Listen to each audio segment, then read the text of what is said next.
Hello everyone, welcome back to my channel, and if you're new here, make sure to subscribe for more content like this.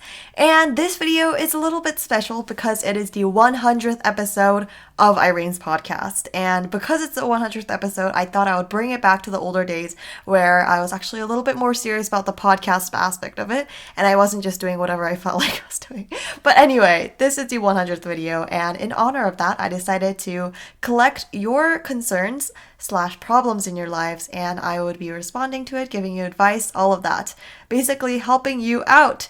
Okay, I thought it would be an interesting idea, although these are a little bit old concerns, so I hope that they're still relevant. Well, I hope they're gone and fixed for you, but at the same time, I hope they're still relevant enough so that I can give you advice on them and help you out just a little bit through this video.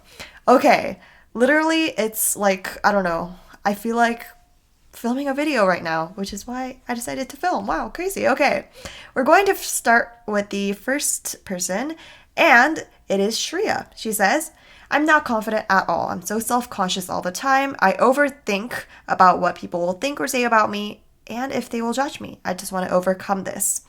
Alrighty, so I have honestly never been that kind of person that thinks too much about other people, I think. Although I am influenced easily, I don't really care about other people's perspectives because I'm busy thinking about myself. And I feel like this is a really important key thing to understand here because a lot of people typically only care about themselves. Let's say you walk into a room of people, you're honestly just thinking, oh my God, I wonder how I look.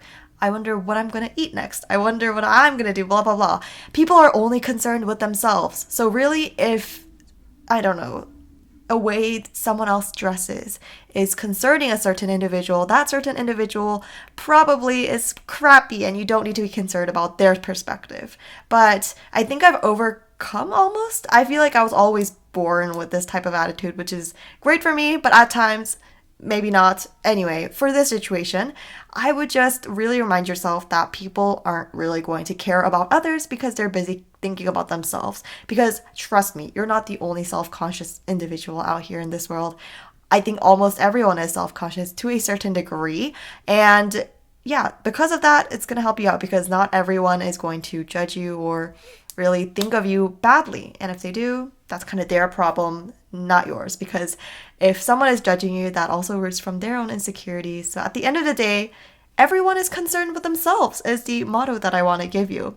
And I feel like this is really easier said than done because if you constantly have this mindset of belittling yourself and thinking that you suck and you lack confidence, it's something difficult to get used to almost, like overcoming that. But it's really the first step to just doing what you're doing. And I recommend that you honestly just do whatever you want because either way, people are going to have certain perspectives about you and they're going to have certain viewpoints that aren't, necessarily the nicest things. However, would you rather have people judging you and you doing something that you don't like? Or would you have people judging you and do something that you like, right?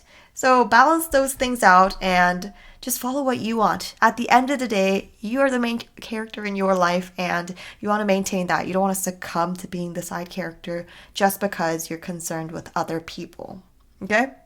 Alrighty. So the next one is from Senia. So she says, for me, it's very hard to get down to actually start studying because I keep procrastinating and it's very difficult for me to find the motivation to get down to start revising as well. So I was wondering, how do you overcome this? Like, how do you get the motivation to start studying and stop procrastinating? Alrighty, here we've got yet another very popular concern, I feel like, especially for students. A lot of people struggle with procrastination. For me, I get distracted very often, so it's really difficult for me to sit down and start studying. And typically the only times where I need to actually I felt the pressure to kind of sit down and start studying is when, it's like a day or two before an exam, which actually reminds me, this is like my exam season right now. It's my exam month. And, I'm scared. But anyway, I would actually really, really recommend listening to a certain soundtrack or like white noise or library sounds, whatever helps you the most, and listen to that for an hour. There's probably going to be a lot of 1 hour videos where it just keeps playing this very monotonous noise so that you aren't distracted, but at the same time, it reminds you like, oh my God, I'm listening to this track. That means studying time. And when you're taking a break, you have to pause the music so that your brain knows, okay, so it's now time to break. And whenever you listen to this certain soundtrack, then you're constantly reminded that you need to study. So it kind of gets you in the mood to study, if that makes sense. And it's also really helpful because it also counts down how long you've been studying for. So what I typically do is about, I don't know, typically when I'm really, really motivated, I sit down for an hour and just go through that entire video, but sometimes I need a break. So I do 30 minutes break time for about 5 to 10 minutes and then 30 minutes of studying again. And for these backtracks, I personally really recommend this library sounds video. Let me search it up on YouTube because I feel like it's been a while since I've listened to the library noises, because these days I've been doing piano song tracks. Okay, so the library sounds, just search up library sounds on YouTube and you get this 2-hour long video. Oh yes, it's from the Guild of Ambience and the title is Library Sound Study Ambience 2 hours. This one is a really good one because I feel like it has like a proper amount of crackling noises and it isn't too loud, but at the same time there is some noise where it actually reminds you that you need to study, and it just really gives library vibes and it's very cozy and comfy, so perfect for this kind of winter time as well. And then another video I watch, this one has been a little bit more common for me. I literally have it in my watch later playlist because I haven't finished a 1 hour long video yet, and it is, look, I know I'm obsessed with Shinwon, but like, it's just the way it is, okay? But I listened to his piano video. There's a 1 hour long version on YouTube, and he has multiple piano videos that are 1 hour, but my favorite one is Danny Boy because the melody, you don't get sick of it because he's really playing for about 2 minutes and it just repeats. So sometimes I get sick of the melody, or I end up singing along to the song, but I personally don't know this song, so I really like Danny Boy. But there's another one that's uploaded, which is Beautiful Goodbye, and it's a Pentagon song. It's a really, really good song. I actually do really recommend it, but it's not the best for studying for me personally because I already know the song and I know the lyrics, and I tend to like think of the lyrics inside my head and then I get distracted. So I don't recommend that one if you already know Pentagon. However, it's a really good song in itself, so if you don't know Pentagon and if you don't know the song, then go listen to that. And then there's another one called Breathing in June. But Breathing in June, I don't know the song itself, but the melody is quite repetitive, so I get sick of that often as well. So do as you choose. I recommend Beautiful Goodbye and Danny Boy as piano song tracks. Okay, so all that to say, play those and then they will somewhat motivate you to study. And once you finished a 1 hour long video, it makes you almost proud of yourself because like studying for 1 hour, it's not something that's super, super easy. Okay, and then another way that I keep myself motivated is to create a to-do list. And honestly, sometimes I do prefer like a physical to-do list, which is what I made for my exam back on Thursday, like last week. And I made myself a to-do list of everything that I had to do and I crossed it off as soon as I was done. And I don't check mark it because then it sometimes confuses me. So I like to actually just like cross it off. And sometimes I do prefer physical to-do lists when I need to break down a certain task. So this one was my preparation for my 2 essays, but let's say I have an overall to-do list where it's not like a breakdown of a certain task, but listing out the tasks that I need to do. I'll actually quickly show you my Notion. Speaking of which, I really, really need to do another Notion tour because I haven't done that in a while. But on Notion, I have a to-do list feature, and on here, I just have a to-do list like this, and it's divided into 3 categories: let's do now, and done. So on let's do, I put down the stuff where I don't necessarily need to do right now, or I'm waiting on something for it to get done. Like let's say I need to receive an email to start editing, then I put that in let's do. And then do now is something I need to get done like right now, today, or in a few days or so. And then done is obviously done. So I really like dragging like one task to the next, and it's just really satisfying when your number count for the done tasks are getting higher by the moment. So I recommend those tools to keep yourself organized, and I feel like that makes you motivated as well, because on your to-do list, if you have that many tasks, you want to almost contract them, and that's something that is important for me because I'm a minimalist in some ways. If you look at my desk right now, I am most definitely not a minimalist, but when it comes to organization, I'm definitely a minimalist. So yes. Hydration. Okay. Another motivation actually. If I'm feeling I don't know if my mouth feels dry. I can't study, so I need to have water with me as well. And it makes me feel a little bit healthy. So those are my 3 motivations, okay?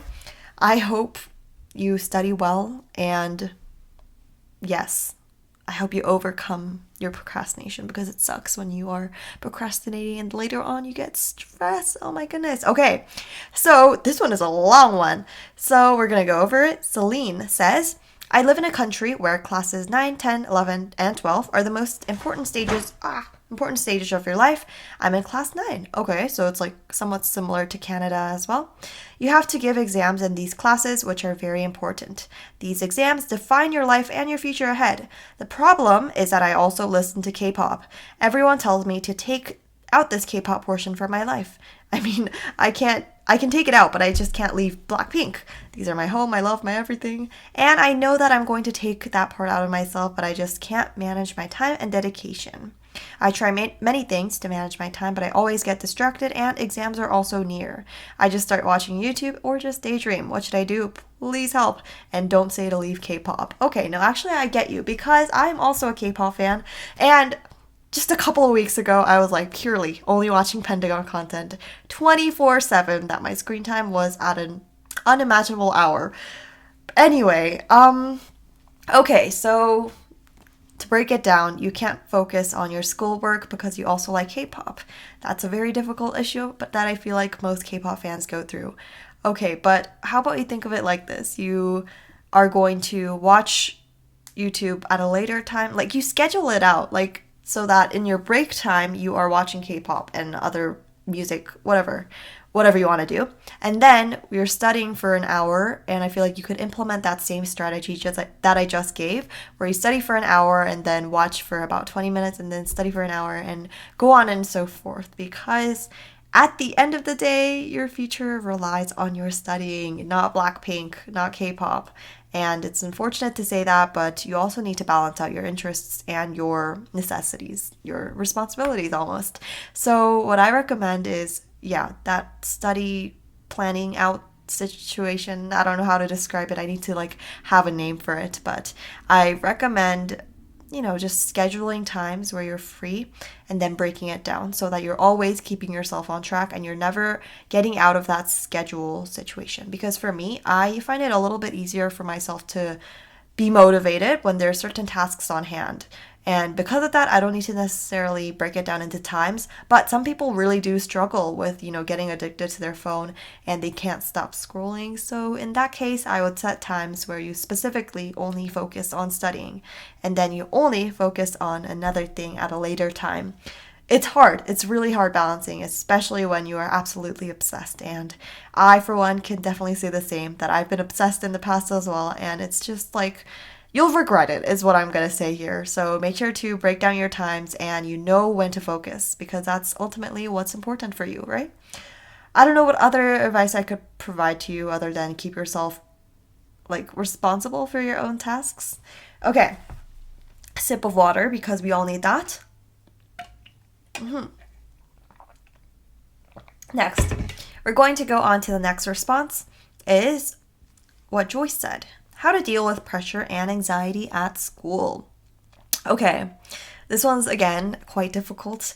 Pressure and anxiety. Okay, that's not awfully specific, so I'll try to make up a scenario where you would have pressure or anxiety. For me, that's when I need to memorize things. I don't know why, but memorizing is one of my biggest weaknesses, and who knows, maybe it's like a weakness because I keep saying that it's a weakness, so I'm manifesting that for myself, but I get really, really stressed when I need to when I need to memorize something, especially for a presentation, and then oh my god, what if I forget in the middle? That really, really makes me anxious.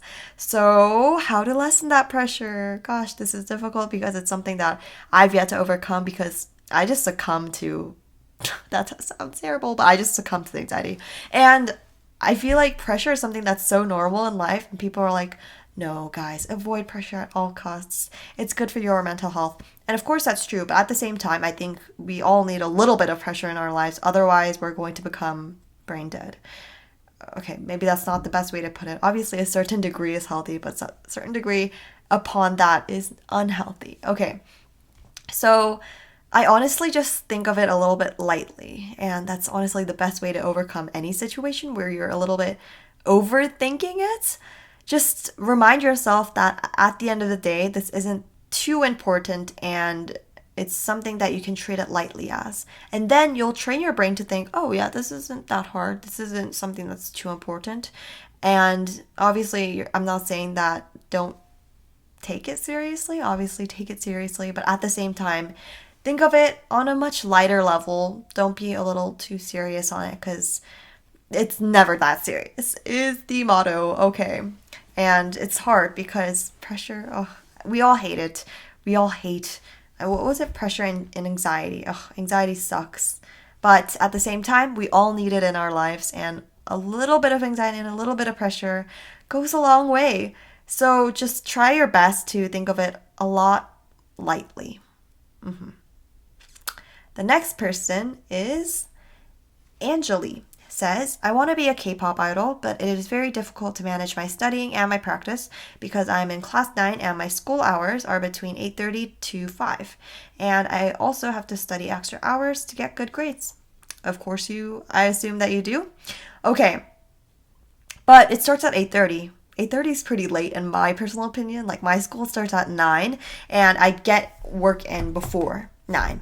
So what I recommend that you do is you wake up at 7 and you, let's say because you want to be a K-pop idol, let's say you practice your dancing from 7 to 8 and then you get ready for school and then you go to school. And then when it ends at 5, I don't know, give yourself like a 30-minute break and then go into studying and then at 9 you start dancing or whatever. Plan a schedule for yourself and then be strict with it. A lot of people are like, oh, I don't have time for this. But at the end of the day, you really do. And if you plan everything out, it makes it so much better. I feel like that's a common advice that I'm giving to a lot of these people is that if you plan everything out, you do have time. And from, let's say you sleep at 11, I think is a healthy time to sleep. From 5 to 11, that's about what?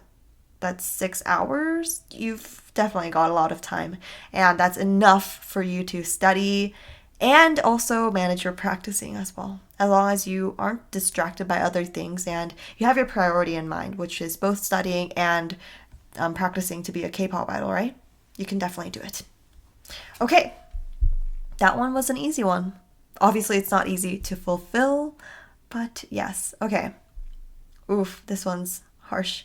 Okay, so Hitha says, I used to be a straight A student, but when I got to 11th grade, I was scoring very less marks and feeling very stressed about this, whether I can achieve what I want to achieve.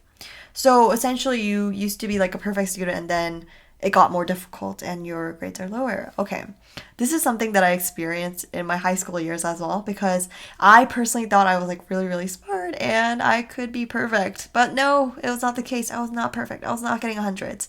So I was really stressed about this for the longest time. And I feel like I've now truly mastered the understanding of not being able to be perfect all the time. And honestly, it's made my life so much better and it's relieved a lot of my stress.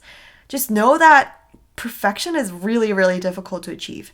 And at the same time, you don't want to be comparing yourself to others as well because those people have different goals from you and they have different desires and they're all just different people at the end of the day. So just don't compare yourself to others and keep yourself at a certain standard where it's realistic, but at the same time, you're still pushing yourself for more. That's what I'm currently doing. Even though I'm not striving for 100, I'm still striving for what's realistic to me and what's close to 100. And that's made my mental health so much better. And for us, there's a certain app that alarms us every time our grade either goes up or goes down. And it used to like literally make me cry every time there was a certain alarm. But now I've just gotten so used to it. And even if I get lower grades, I know that it's not the end of the world and it's never that serious. So I've honestly just really lightened all the pressures on myself.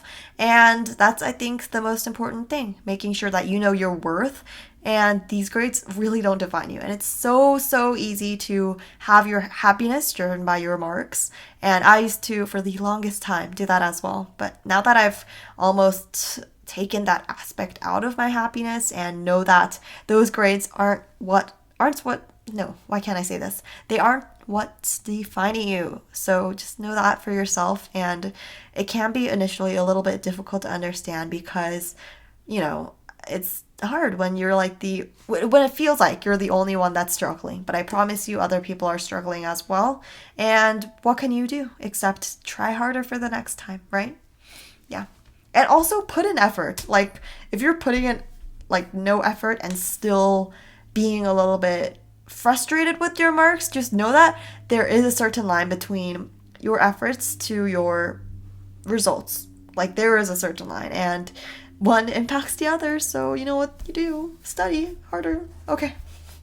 So the next response is Patricia. Okay, so this one's a little bit lighter than the ones that we've been receiving, but that's all good. We all need a little bit more like this, I feel like, is the advice that I've been giving. So she says, there is a guy that I like, that doesn't like me back. What should I do? Okay. Literally, if you're wanting to make a move, talk to him. That's the hard part, but you really have to do, because I feel like the easiest way to approach him is to contact him through DMs if he has Instagram. But sometimes when you text someone on Instagram but don't talk to them in real life, you create a certain image of them that doesn't correspond with their actual reality self. So try to talk to them in real life and make small talk to the point where it just seems like a really nice friendship. And then I assure you that he'll be gaining interest in you as well, as long as you make it very natural and your intentions seem like you just want to make a new friend, right? And always be a little bit more energetic than you usually are, even if that person is introverted, because then it makes you a little bit more friendly and also makes you seem like a nicer person as well. And always smile, because people like smiley people. Yes, that is my advice as someone who has never dated before. Yeah, okay, let's just stop there. Last time, I wasn't able to do this, but let's see if I can play flute with my half-empty water bottle. Typically, when it's higher, it's much easier to do, like the water level. There you go. There's my flute playing for you guys. There's certain people that ask me to play the flute, and honestly, playing flute seems like a job. It seems like such a chore that I don't even want to do it in front of the camera, because I know that I'm gonna make it perfect, and it's gonna take me 3 hours to make the perfect take. Anyway, okay, so Kim Gio says, feels like someone very close is separating now. Okay, so there's two situations to this. Someone that you used to be close to, but they're changing and not for the better, and you also feel like it's separating, and some part of you feels like it's good because, maybe it's that this person is changing for the worse, and it's for the worse of what you don't really want to be close to, and you get a sense that things are changing and it's nostalgic and you want them back, but at the same time they're not the person that they used to be. And then a different scenario is where you still want them back and they're still the same person, but you just don't know why they're being separated from you. It's the first option. It's probably better for yourself to make new friends, even though it's really, really difficult, and just move on, because friends, I honestly have never had an experience of having a really, really long-term friend, because just me personally, I used to move around from one country to the next for every 3 years or so it was really impossible for me to keep in touch with all of these friends that I used to have. And yeah, I've never really had a decade-long friend, I don't think. So yeah, that's my touch on it. But if it's a second scenario where they haven't changed, it's just the situation that is changing, then try to make an attempt. If you feel like they're separating from you and you don't want that happening, which I'm assuming is the case, then just try to make small talk with them, even though it might seem like you're bothering them. If they seem bothered, then talk about it in real life and make your best attempt to actually approach them more and try to engage with them as well. Try to listen to their stories. Rather than talking about yourself is, I feel like, the key to maintaining a relationship. And honestly, it's really difficult to maintain a relationship when you two have nothing in common, is what I find. Friendships that tend to last longer, they have something in common. Maybe they do workouts together. Maybe they like K-pop together. Something like that keeps people together. But if that's not the case, honestly, it's really, really difficult to maintain it. And at that point, I feel like that's just something that you really have to work harder for, because if you don't have this gray area where you guys both have something in common, then it's going to be so much harder to create conversation and maintain this conversation to a long degree. So that's the thing. It's going to be difficult, but you still have to try for it, is my suggestion for you. Okay, the next one is from Felicia. I don't know how to say that name. I've never actually met someone with that name. Only in books, which I never really read out loud. Anyway, this person says stress about schoolwork and schoolwork not being done on time. Oh gosh. Okay, so this one is quite similar to the one we had before. Okay, Notion, you guys. Ooh, that's terrible. Organize your tasks so that it's actually like working out for you. And if it's not on time, it's probably meaning that you're procrastinating it, unless you've got a bajillion things to do, which in that case, it's really difficult. And that just means that your organization level has to be really, really on top of it. And if you're not that kind of person that is able to memorize everything that you need to do and organize all the tasks that you need to do today in your mind, then you've just got to find another way to organize that, whether it's through, paper, what am I saying? Paper, to-do lists, or I don't know, planners, or maybe that is something like Notion where it's online and a little bit easier to access, in my opinion. It's definitely overwhelming at first, Notion, but at the same time, it's so much better to use it and get over that slump of the first week of being difficult, because after that, it's so easy to use and it's such a nice tool that can help you. And if it's not like your organization skills that's like inhibiting you from accomplishing all of your tasks, then I think another way to think of it this way is to honestly just strive for getting it done rather than spending so much time on it.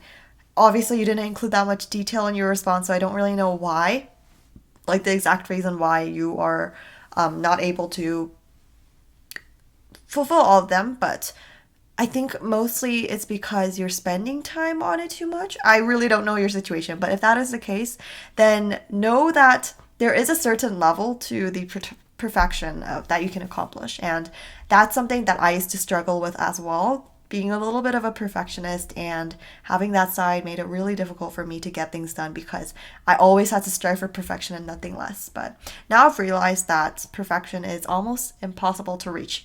And if you're striving for perfection, but that process makes you want to hate yourself, then you're really, really not getting anything done, because you're not striving for self-love and you're not striving for your mental health as well. So that's that. Okay, and then the very last person that we're going to be giving advice to is Ari. Okay, or Ari. She says, I have been trying to lose weight for a while now because of health concerns. I'm able to exercise pretty regularly, but I cannot control my urges, which are pretty frequent, to snack. As a result, all my day's workouts goes to waste. What do I do?